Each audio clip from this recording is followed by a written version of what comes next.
সুপ্রিয় শিক্ষার্থীবৃন্দ, কেমন আছো তোমরা? আশা করছি তোমরা যে যেখানে আছো ভালো আছো, সুস্থ আছো, নিরাপদে আছো। সামনের দিনগুলোও তোমরা যথাযথ স্বাস্থ্যবিধি মেনে ভালো থাকবে, নিজে সুরক্ষিত থাকবে, তোমার পরিবার, সমাজ তথা রাষ্ট্রকে সুরক্ষিত রাখার জন্য সর্বাত্মক প্রয়াস চালাবে। এই প্রত্যাশা রেখেই আমি মোহাম্মদ শওকত আলী, সহযোগী অধ্যাপক, হিসাব বিজ্ঞান, ঢাকা কলেজ, তোমাদেরকে আজকের অনলাইন ক্লাসে স্বাগত জানাচ্ছি। আজকে আমি বিবিএ প্রথম বর্ষের প্রিন্সিপালস অফ অ্যাকাউন্টিং এই কোর্সের ফাইন্যান্সিয়াল স্টেটমেন্ট অ্যানালাইসিস যে টপিকটা নিয়ে কথা বলছিলাম, সেই টপিকেরই আজকে আমরা বাকি অংশটুকু কথা বলবো। আশা করছি তোমরা পুরো সময়টাই ধরে আমার সাথে থাকবে। তো আজকে আমার আলোচনার বিষয় হচ্ছে ফাইন্যান্সিয়াল স্টেটমেন্ট অ্যানালাইসিস।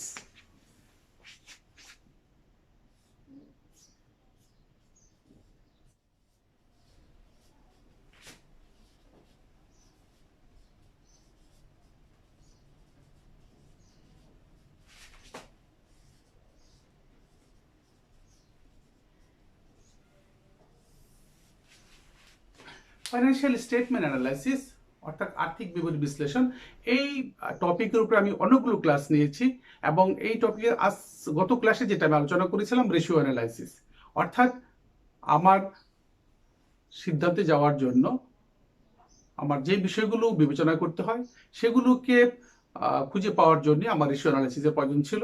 এবং গত ক্লাসে আমি বলেছিলাম রেশিও অ্যানালাইসিস বলতে আমরা কি বুঝি। আমরা সংক্ষেপে যদি বলি নেই, সেটা হলো যে দুটো সম্পর্কযুক্ত বিষয়ের মধ্যে তুলনা যখন সংখ্যা দ্বারা প্রকাশ করা হয়, দুটো সম্পর্কযুক্ত বিষয়ের মধ্যে তুলনা যখন বা সংখ্যা দ্বারা প্রকাশ করা হয়, সেটাকে বলি আমরা রেশিও অ্যানালাইসিস। তো রেশিও অ্যানালাইসিসের গত ক্লাসে আমি কিছু তোমাদের আলোচনা করেছি এবং কিছু সূত্র লিখে দিয়েছি। আশা করছি তোমরা সেগুলো বাসায় প্রয়োগ করছো এবং এক্সারসাইজগুলো করার চেষ্টা করছো। তো আজকে এরকম আরো কিছু আমি রেশিও অ্যানালাইসিসের সূত্রগুলো তোমাদের আমি লিখে দিব এবং তোমরা সেগুলো খাতায় নোট করে নিবে এবং বোঝার চেষ্টা করবে, কারণ এগুলো দিয়েই সাধারণত একটা ব্যবসা প্রতিষ্ঠান বা একটা কোম্পানি তার যে মূল উদ্দেশ্য ফাইন্যান্সিয়াল স্টেটমেন্টের সিদ্ধান্ত বিশ্লেষণের মাধ্যমে তার সিদ্ধান্তগুলোকে প্রয়োগ করা বা তার ভবিষ্যৎ পরিকল্পনা তৈরি করা, সেই জিনিসগুলো নিতে পারে। তো কাজেই আজকের আলোচনায় আমি যে রেশিও অ্যানালাইসিসগুলো আলোচনা করব বা লিখে দেব, সেগুলো তোমরা মনোযোগ সহকারে শুনবে এবং বোঝার চেষ্টা করবে এবং মুখস্থ করে সেগুলো প্রয়োগ করার চেষ্টা করবে। তো আমরা চলে যাচ্ছি আজকে আমাদের রেশিও অ্যানালাইসিসের বাকি সূত্রগুলো সম্পর্কে আলোচনা করার জন্য। তো আজকে আমি প্রথম যে সূত্র লিখবো সেটা হলো ডেট ইকুইটি রেশিও।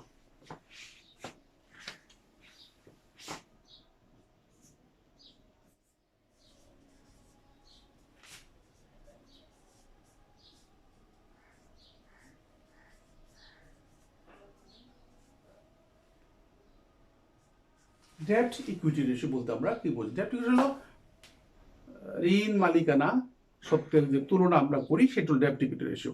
এটা বের করার সূত্র আমরা ইউজ করি লং টার্ম ডেট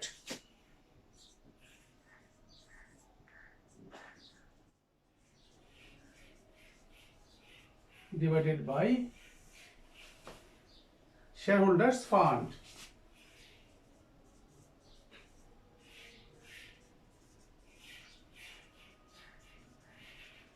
শেয়ারহোল্ডার্স ফান্ড। এখন শেয়ারহোল্ডার্স ফান্ড কিভাবে হয় সেটা আমরা একটু দেখে নেই। তাহলে শেয়ারহোল্ডার ফান্ড সমান সমান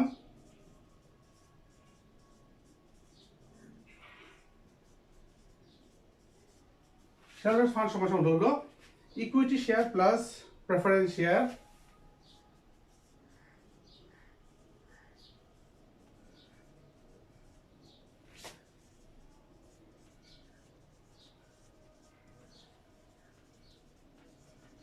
প্লাস রিটেন আর্নিংস।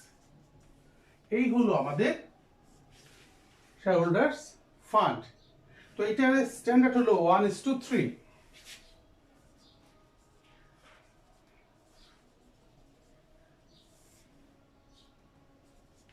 অর্থাৎ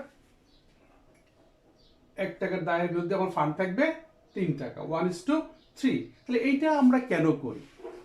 এই এটা কোন উদ্দেশ্য কি, অর্থাৎ এই ডেপ্ট ইকুইটি আমরা কি বের করি, আমরা যেটা বের করি যে বহির্দায়ের সাথে তোমরা জানো যে একটা প্রতিষ্ঠানে দুই ধরনের দায় থাকে, একটা ইন্টারনাল লায়াবিলিটি আর একটা এক্সটার্নাল লায়াবিলিটি। সেই ধরনের ক্ষেত্রেই বহির্দায়ের সাথে মালিকানা সত্ত্বের তুলনা করার জন্য এক্সটার্নাল লায়াবিলিটি যেটা আছে সেটার সাথে মালিকানা সত্ত্বের কি অবস্থানটা সেটাকে নির্ণয় করার জন্য আমরা কি বের করি, এই ডেপ্ট ইকুইটি রেশিও বের করে থাকি। 2 নম্বর আমরা বের করব proprietary ratio, PROPRI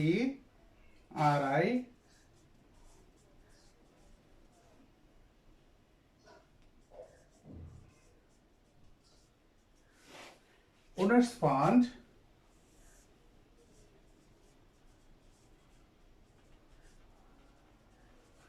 divided by হলো টোটাল অ্যাসেটস। এটার স্ট্যান্ডার্ড হলো আমাদের 3:4। তাহলে কি বললাম, owners fund divided total assets, অর্থাৎ মোট সম্পদের ভিতরে মালিকের অংশ কতটুকু সেটা বের করার জন্য আমাদের এই প্রপার্টি রেশিওটা বের করতে হয়। অর্থাৎ owners claim on total assets, owners claim on total assets, অথবা আমরা যদি অন্যভাবে বলি সেটা হলো যে মোট সম্পদের মধ্যে মালিকের অংশ কতটুকু সেইটুকু বের করার জন্য আমাদের প্রপার্টি রেশিওটাকে বের করতে হয়। Number 3, capital gearing ratio.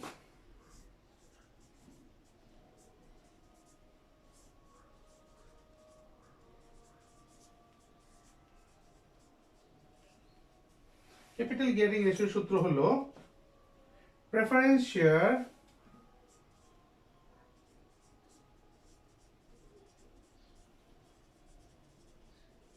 Plus debenture plus হলো other borrowed fund.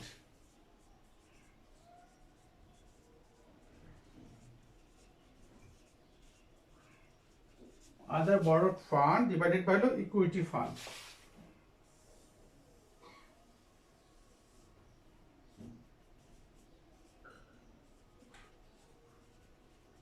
divided by the equity fund অর্থাৎ মূলধন, মালিকের মূলধন, সেটা হলো এটা স্ট্যান্ডার্ড হলো 1:2।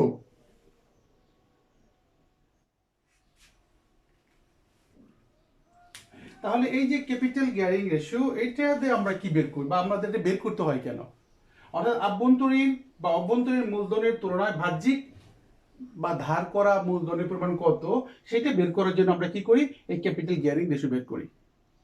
অভ্যন্তরীণ মূলধনের তুলনায় বাহ্যিক বা বহিদায় কতটুকু আছে সেটা বের করার জন্য আমরা কি করি, এই ক্যাপিটাল গিয়ারিং রেশিও বের করি, এবং এটার স্ট্যান্ডার্ড হলো 1:2। তাহলে আমরা এই যে রেশিওগুলো করছি সেগুলো কিন্তু আমরা কেন করছি সেই উত্তরটা কিন্তু তোমাদের অবশ্যই জানতে হবে। শুধুমাত্র ক্যাপিটাল গিয়ারিং রেশিও আমরা বের করে সূত্র শিখলাম, কিন্তু কেন বের করি বা উদ্দেশ্য কি সেটা যদি তোমাদের কাছে পরিষ্কার না থাকে তাহলে কিন্তু তোমাদের সম্পূর্ণ জিনিসটা অসম্পূর্ণ থেকে যাবে বা অপূর্ণ থেকে যাবে। তো কাজেই আমাদের করার উদ্দেশ্য কি, আমরা এটা কেন করি, কি কাজে এটা আমরা ব্যবহার করি, এই বিষয়গুলো কিন্তু তোমাদের অবশ্যই মাথায় রাখতে হবে।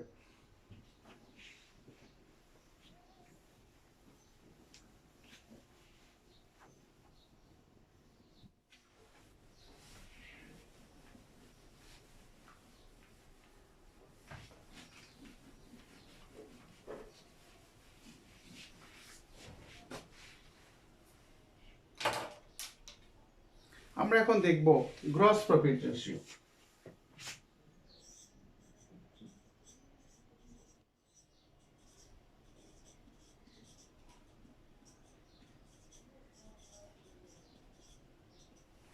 গ্রস প্রফিট কি তোমরা তো অবশ্যই জানো।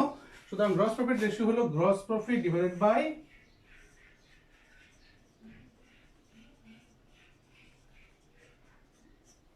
Sales. Gross profit divided by হলো সেলস ইনটু হলো 100, এবং স্ট্যান্ডার্ড হলো 22 for 30%। অর্থাৎ এই রেশিওটার পার্সেন্ট আমাদের গ্রস প্রফিট যদি 22, সেলসের 20 to 30% যদি আমাদের প্রফিট হয় সেটা আমাদের স্ট্যান্ডার্ড। অর্থাৎ সেলসের ভলিউমের ভিতরে আমাদের যদি গ্রস প্রফিট 20-30% হয় সেটা আমাদের স্ট্যান্ডার্ড। সুতরাং এটা হলো গ্রস প্রফিট রেশিও। নেক্সট হলো আমাদের operating profit ratio.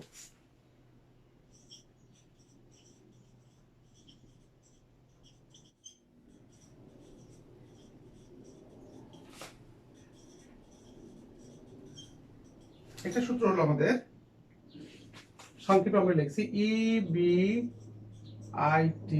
Divided by sales into 100। এখন EBIT কি? Earning before interest and taxes. EBIT সমান সমান হলো আর্নিং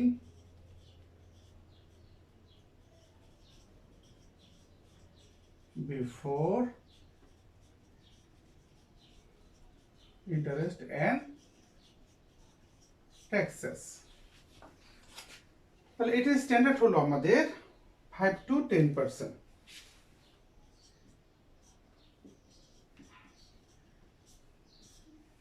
তাহলে এটা আমরা কেন বের করি? বিক্রয়ের সাথে পরিচালনা মুনাফা সম্পর্ক নির্ণয় করার জন্য। বিক্রয়ের সাথে পরিচালনা মুনাফা, অপারেটিং ইনকাম। আমাদের একটা হলো নেট ইনকাম, অপারেটিং ইনকাম। তোমরা জানো আমি তোমাদের যখন আমরা অঙ্ক করিয়েছিলাম ফাইন্যান্সিয়াল স্টেটমেন্টে, তখন আমরা দেখেছিলাম যে অপারেটিং ইনকাম। তো অপারেটিং ইনকাম হলো ব্যবসা পরিচালনা সংক্রান্ত যে খরচগুলো হয় সেটাকে আমরা অপারেটিং ইনকাম বলি। তাহলে সেই অপারেটিং ইনকামের ভিতরে সাথে তোমার সেলসের যে সম্পর্ক সেটা আমরা বের করার জন্য আমরা কি করি? এই অপারেটিং রেশিওটা আমরা বের করি। অর্থাৎ বিক্রয়ের সাথে পরিচালনা মুনাফার সম্পর্ক, বিক্রয়ের সাথে পরিচালনা মুনাফার সম্পর্ক বের করার জন্য আমাদের কি করতে হয়? এই অপারেটিং রেশিও আমরা বের করে থাকি।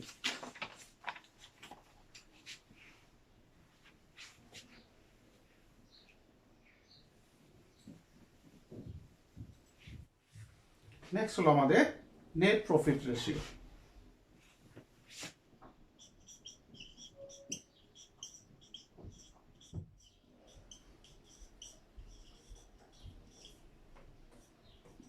নেট রেশিও কি? NPAT ডিভাইড বাই হলো সেলস ইনটু হলো 100। NPAT, what is NPAT? NPAT means net profit after tax। Net profit after tax এটা হলো NPAT ইনটু 100। অর্থাৎ আমার যে জিনিসটা এখন দরকার সেটা হলো বিক্রয়ের সাথে প্রকৃত লাভের তুলনা। বিক্রয়ের সাথে প্রকৃত লাভ, অর্থাৎ নেট প্রফিট হলো অ্যাকচুয়াল লাভ। তাহলে সেটার সাথে আমার সম্পর্ক কি, কতটুকু, সেটা বের করার জন্য আমরা কি করি? এটাকে বের করে থাকি। তাহলে সেটা সূত্র হলো 5 to 10%। and 5 to 10% অ্যাবাভ হতে পারে, অ্যাবাভ 10% অ্যাবাভ হতে পারে, কোনো সম্পর্ক নাই, সমস্যা নাই। সুতরাং আমাদের নেট প্রফিট আফটার ট্যাক্সকে যদি আমরা সেলস দিয়ে ভাগ করি এবং 100 দিয়ে গুণ করি তাহলে আমরা কি যে পার্সেন্টেজটা পেয়ে যাব। অর্থাৎ প্রকৃত লাভের সাথে আমার সেলসের কত সম্পর্ক সেটাকে নির্ণয় করার জন্য আমরা কি বের করি? আমাদের এই নেট প্রফিট রেশিওটা আমরা বের করি।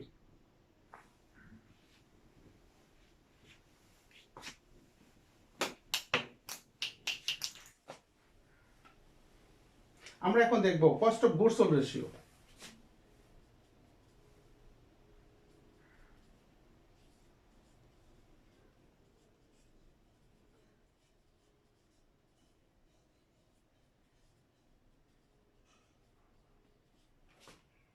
কস্ট অফ গুডস সোল্ড কি জিনিস তোমরা জানো? যে বিক্রিত পণ্যের ব্যয়, অর্থাৎ আমি যে পণ্যটা বিক্রি করছি সেটা টোটাল এক্সপেন্ডিচার কত, ব্যয় কত, সেটা হলো কস্ট অফ গুডস সোল্ড। তাহলে cost of goods sold divided by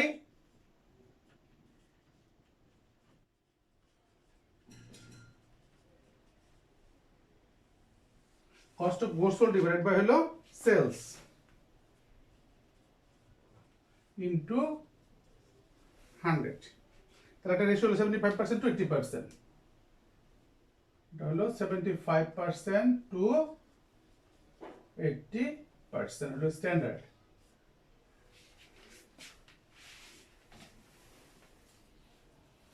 75% to 80% হলো এটা standard.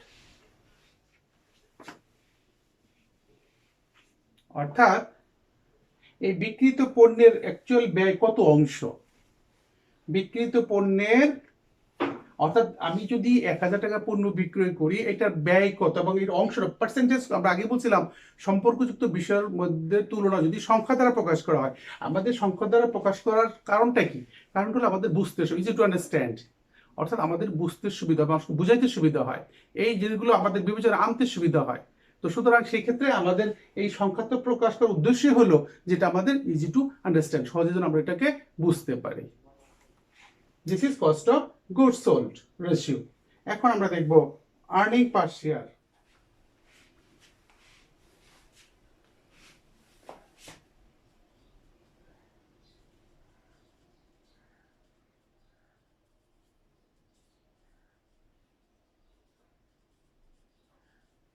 earning per share ratio হলো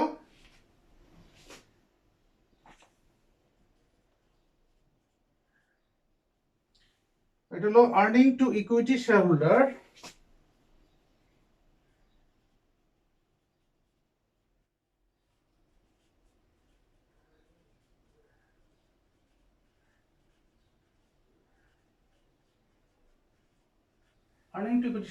divided by number of equity share.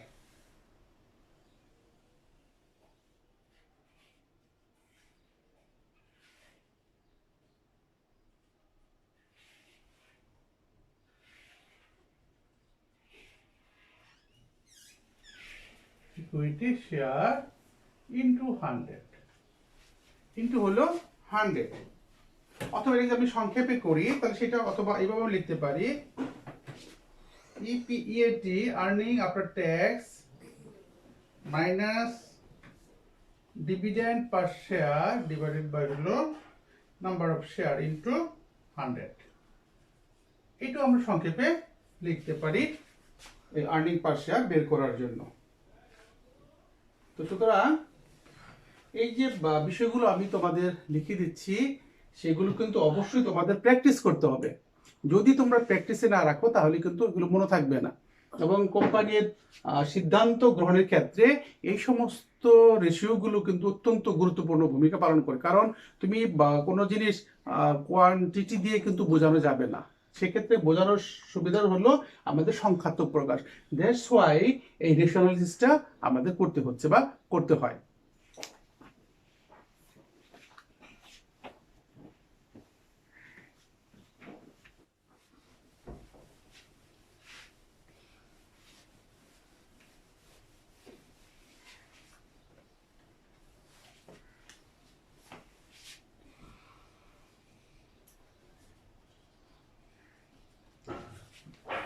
এখন আমরা দেখব ডিভিডেন্ড পার শেয়ার কিভাবে আমরা বের করি।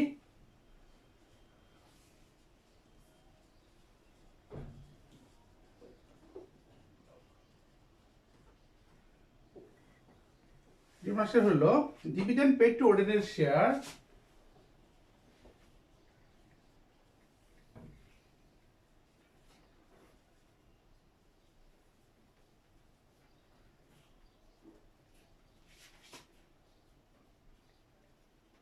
dividend paid to ordinary shares, number of ordinary share.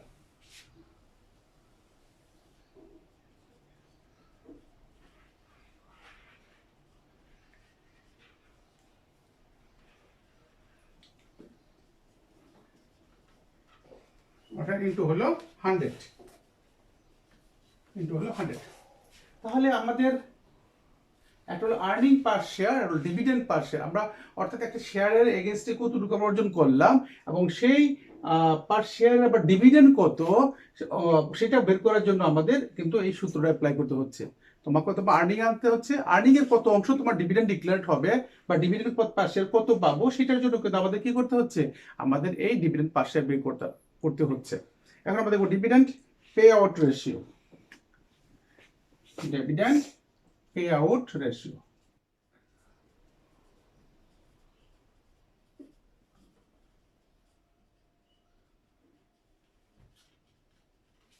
তাহলে ডিপিএস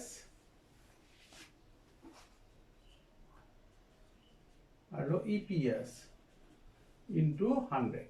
অর্থাৎ আমরা ডিভিডেন্ড পার শেয়ারকে যদি আর্নিং পার শেয়ার দিয়ে ভাগ দেই এবং 100 দিয়ে গুণ করি, তাহলেই কিন্তু আমরা কি করতে পারছি, সহজেই আমাদের ডিভিডেন্ড পে আউট রেশিও আমরা বের করতে পারছি। অর্থাৎ dividend per share divided by earning per share into 100, তাহলে আমাদের বেরিয়ে আসবে dividend pay out ratio.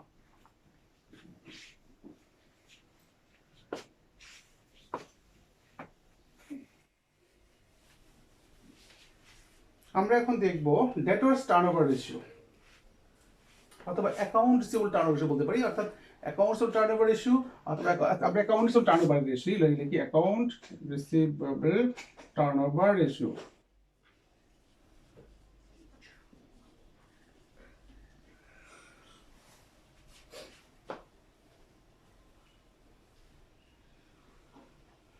Accounts turnover, accounts মানে কি তোমরা তো নিশ্চয়ই জানো যে বাকিতে বিক্রি করলে আমাদের অ্যাকাউন্টস সিস্টেম যেটাকে আমরা অ্যাসেট হিসেবে ধরি।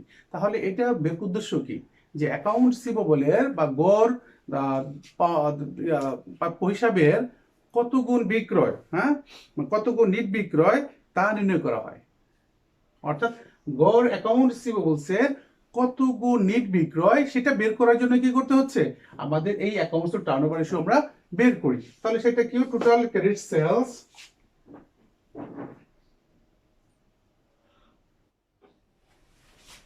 টোটাল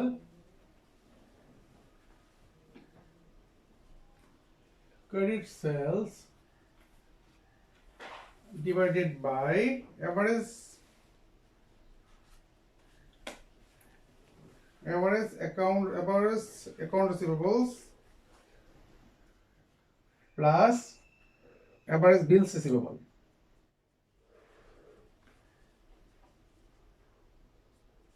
দিয়া অ্যাকাউন্টস হলো বিলস রিসিভেবল, বিলস অ্যাকাউন্টস তো তোমরা জানো, আবার কিছু কিছু আমাদের বিলও আমাদের কি করতে হয়, স্বীকৃতি দেওয়া লাগে, তো সেটাও আমাদের আসবে। এভারেজ অ্যাকাউন্টস প্লাস এভারেজ বিলস রিসিভেবল, এটা হলো 4 to 6 টাইমস, অর্থাৎ 4 to 6 টাইমস। অর্থাৎ এখানে আর দিন বেরোবে বা তোমার সময় বের হবে যে আমার টার্নওভার কত সময়ের মধ্যে আমাদের জিনিসটাকে আমরা রিয়েলাইজ করতে পারছি। সেটার জন্য সূত্র হলো আমাদের কি, যে গড় দানাদারের কত গুণ নিট বিক্রয় সেটা নির্ণয় করার জন্য আমরা কি করি, account receivable turnover ratio calculation করি। গড় প্রাপ্য হিসাবে কত গুণ নিট বিক্রয় তা নির্ণয় করার জন্য আমরা কি করি, এই টার্নওভার অ্যাকাউন্টস টার্নওভার রেশিও বের করি। তারপর হলো আমাদের accounts payable turnover ratio, accounts payable turnover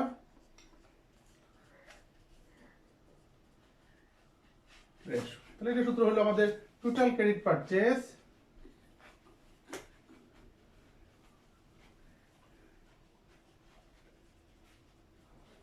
divided by average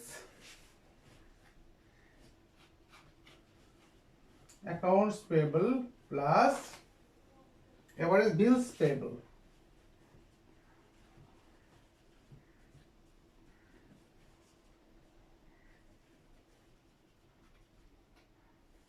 average bills payable সেটা 3 to 4 times, এটা হলো 3 to 4 times, এটা হলো স্ট্যান্ডার্ড। এবং এর উদ্দেশ্য কি, পাওনাদারের কত গুণ আমাদের বাকিতে ক্রয়, পাওনাদারের কত গুণ বাকিতে, অর্থাৎ আমার বাকিতে ক্রয়টা কত সেইটা পরিমাণটা বের করার জন্য আমাদের কি করি, অ্যাকাউন্টস পেয়েবল টার্নওভার রেশিওটা আমরা বের করি।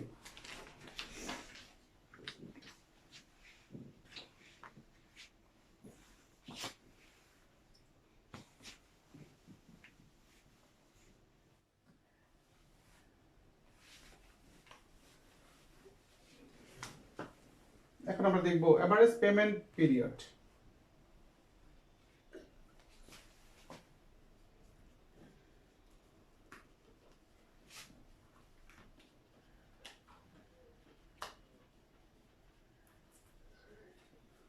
সমান months, weekdays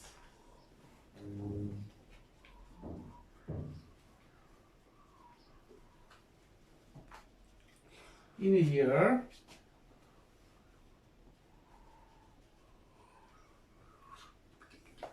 creating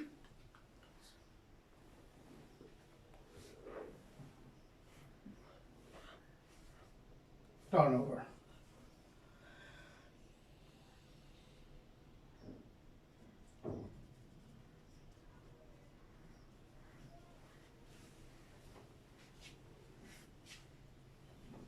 অর্থাৎ এর উদ্দেশ্য কি?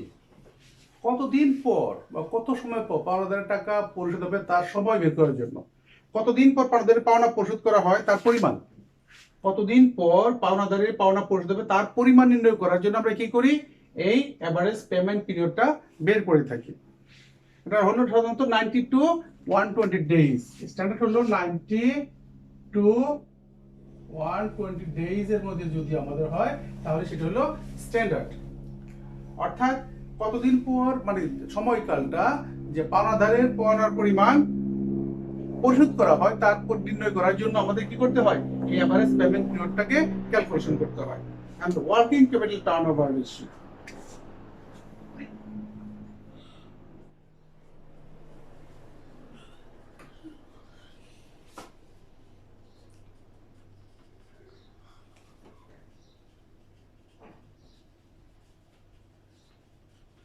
ওয়ার্কিং ক্যাপিটাল টার্নওভার রেশিও, এটা সূত্র হলো আমাদের cost of goods sold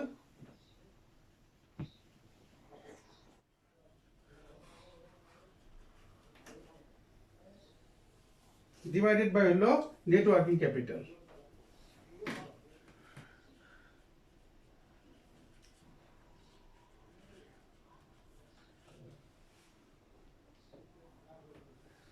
cost of goods sold অথবা যদি না থাকে তাহলে আমরা সেলস ইউজ করতে পারি।